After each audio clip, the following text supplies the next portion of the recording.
Igbo man again and taking a farm again was in Keta. I didn't know when I was sadly why they take care very personally. So no was in Keta, I see with a video consigning case you use or surge. Ya bụ ọsọ ya bụ iti n'isi ma ndị na ụfọdụ na-eme ihe na marọ. Somebody like me, mmasị gị practice ihe nna marọ, mmasị gị mee ihe nna m ha anya. Because for example now, mmadụ amarọ ka esi na-eji ncha asa arụ. Ọ ba bafuru nwere soso ugbo wee chie na ahụ wee wuo ahụ. No matter ihe ọbụla email ya, no matter perfume ọbụla nsukwa anya gba, ahụ ya ma ndị ka onye ji ncha wee sa arụ. So doing something what is what doing is what doing well. Ịbịa na-eme ihe na mara anya iso onye ọzọ wee mee ya. Mana you will not get the same answer onye ọzọ na-emete. That is why I know I na-post video. Na asị unu pay very much attention. Enwe mgbe somebody mee video, the significance of all alligator paper and what it means ka ndị mmadụ kedu ihe o mean na omenala Igbo. Nkuzi na amamihe dị amara dị n'iche. Now this video kita ya akụziri only isticha ya ihe ọbụla ị chọrọ ime wute ọsọ ọjị iji ajụcha arụ. Ihe ọbụla ị chọrọ ime a na-enwe pieces ọ na-use. A na-enwe pieces mana mụ ama mbịa tọpe nya bụ ngịga azụ kịta cool down na video. Ihe me ndị na-ewetara gị cool down so that ị na-comment ịmana na n'elu video n'isi mụnwa ị drop a comment gị enwere ebe mụnwa na-afụ click ya afa gị mfu ebe ị na-edewe. That is why sometimes choice gị okwu based on your comment afụgo m ebe ịkwụsị. Mma na enye ndị na-elo video n'isi afọ ama m ndị ka just for ya afa wele comment ya. So nwere ihe ya ezonwuru didi ya. Enwe ndị ya drop comment and just like ya phone okay na onye and na-elo this video to the learn ebe all go this level ama m not na-esi gị. Na na ihe na-eme so biko cool down na na-elo this video n'isi ka ọ dịkwa. Nwachukwu nchi ikuzi unu ka esi eji alligator pepper eme cleansing. How to cleanse yourself with alligator pepper. Nah. Nchi ikuziri ya ntata. A lot of messages had go too much. I could book me here, but in the aja afro the video kale. Nse ka mail here again. Nka ga na emekwa. Ka nkuzelu nke esi use alligator pepper o sensi. E cleanse. Number 1. Video ga to obere aka, but nga rush ya. Amandi ka the other one. Number 1 no more one day is me tell dancer. Tiger in the jungle. Adema, so try sharing this video. I'm here to save my people. I am my missionary journey. Sharing this video. What do you also need from you? Because a lot of people name argument. No, you will not need bonine. Na name a alligator pepper from azu. No, you na need bonine. Can we hear we kuzelegi? No matter anything of name and anibo. A generalize ni hobby name, especially ordinary. Or less or arrow or some certain things. But if for anything no banana with the key yarn one nature, only yarn one nature creative. I generalize in everything. Since in Neto, I'm more Yudi, Enugu State, Ojabogene. Since in Neto, Mandinaki and Azubai, I found to be maybe she has on our bow. You see as about why I know you. I want to be a guamia. Man, look at the woman and again. Because of what? Niegwa me here. No, ngeme we nka ahụ nna afọ oge epelompe. Ihe anyị need bụ just do sensor dị n'ihe anụ. O nwere ga-apụta na ana Igbo si no iwu bụ na azụ. Ka ebe ọ dị, dee na comment section. M ga-eme ka ndị obodo m si eme. Mee ka ndị obodo gị si eme. Nkuzicheli gị anybody kuzicheli gị jee jụọ ese na obodo be nna gị. Jụọ ese na be nna gị. That's go back to your roots. Jee mee research. Ota anụ na ọ bụ nọ n'iru ka ndị obodo nsi emepe jụọ ese asị gị nọ n'iwu nọ n'azụ mee ya otu ahụ. Comment section dị open maka ndị bụ doubting Thomas. Comment section dị open ka anyị sikwa ebe a wee na-amụta ihe.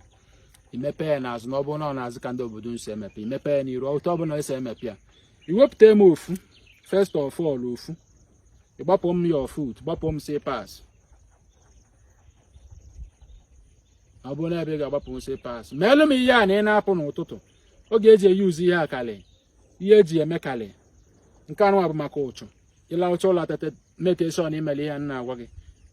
Echepụ make sure na imere ihe nna agwa gị na ọ bụ na ịla ụchara ụlọ tete na ịsacha arụ. Ọ itete ozugbo tara ya mee.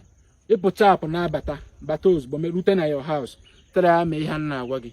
Iricha ọrụ ịlachi ikpu tara melụ m ya ịfụkwa na-akwa ọkụ Igbo nke a kacha ụtọ ka dị powerful ihe eji ya anụ eme n'ala Igbo karị iweta eme ofu onwe ndị na-eyi uzu ofu iweta eme ofu ụtọ anụwa kpọkọ Chukwu Okeọbịa ma ndị mbụ na ndị egede kpafa 4 times na iji ose nsi anụ ewepụ ụchụ nke ọra akwụ mmehie ime na ọ ga-abụ okwu ọ bụla okwu mma agakade n'iru a n'azụ ikwuche obi gị niile ikwuche ya ime ya ụtọ anụwa n'isi gị mee ya n'obi gị mee ya n'aka gị ụtọ anụwa mee ya ebe anụwa gị mee ya n'ụkwụ gị na-ene anya ịtọ ọnụ ya n'isi gị Eke Oye Afọ Nkwọ ime ya ụtọ anụwa ịgbọ ya ọsọ mmiri ị gaa n'ebe ịma ngafe that day gatụkpunye ihe a ọ bụrụ na ị nọ n'elu n'elu this video ọ na-atọ gị ụtọ na kọmentị na share m ya na like ọ bụrụ na ị nọ n'elu n'elu na ịma mgbata na ebe gota dị tụkpunye na ya toilet flush ya ị nọkwa na outside the same thing but ọ bụrụ na ị na-ebe na ana ibi na ana na ị na-agota ụtọ anụnwa ịtụkpunye m ya na gota ị get the point ihe mere iji ebuli asọ na ịtọ ncha ya n'isi bụ na ihe ọbụla lụrụ arụ na ala Igbo ọ na-abụli asọ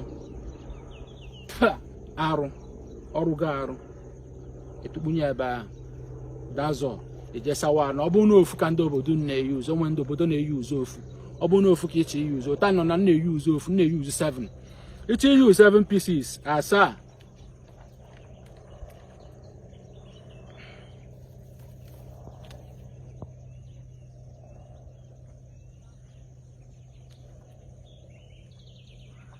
ịchọ iyi 7 pieces ụta anọ iwepụta ofu jide 6 ụta n'aka gị mekwa ya ụta eso eyi uzu nke ofu ahụ kpọọ Chukwu Okeọbịa ma ndị mbụ na ndị egede kpaa afa gị 4 times abịa wefu ugu ka ọra akwa ụchụ ihe ọbụla ime na ọ ga-abụ okwu ọ bụrụ okwu wepụ oge ihe ọbụla ose nsi na-arụ nwoke n'ala Igbo arụ nwaanyị n'ala Igbo ya rụọ na ndụ gị imetụkwu ya n'isi gị metụ ya n'obi gị metụ ya n'aka gị metụ ya na your distant nails metụ ya baa gị tọọnụ ya n'isi gị Eke Oye Afọ Nkwọ ịbụọ ya asọ tụfukwa ya ebe a nụnwa again ịtụkpuo ya ede 6 anụnwa fọrọ 6 fọrọ itinye ya n'ọnụ gị ịtariwe ya na-ekwubikwa okwu because ose nsi ada aga iji ifere ose nsi dị powerful ọnụ ga-adịgo powerful were ya na-ekwubi okwu nke ọrụ akwụ ihe ma na ọ ga-abụ okwu were ya kwubiwe okwu incantation ikwubite okwu ịsa aka gị ụtọ anụ ebunye ya n'aka gị mee ya ụtọ anụ fịa ya n'arụ gị ka ude mee gị mee aka gị ụtọ anụ nke afọ gị n'ọnụ out arụ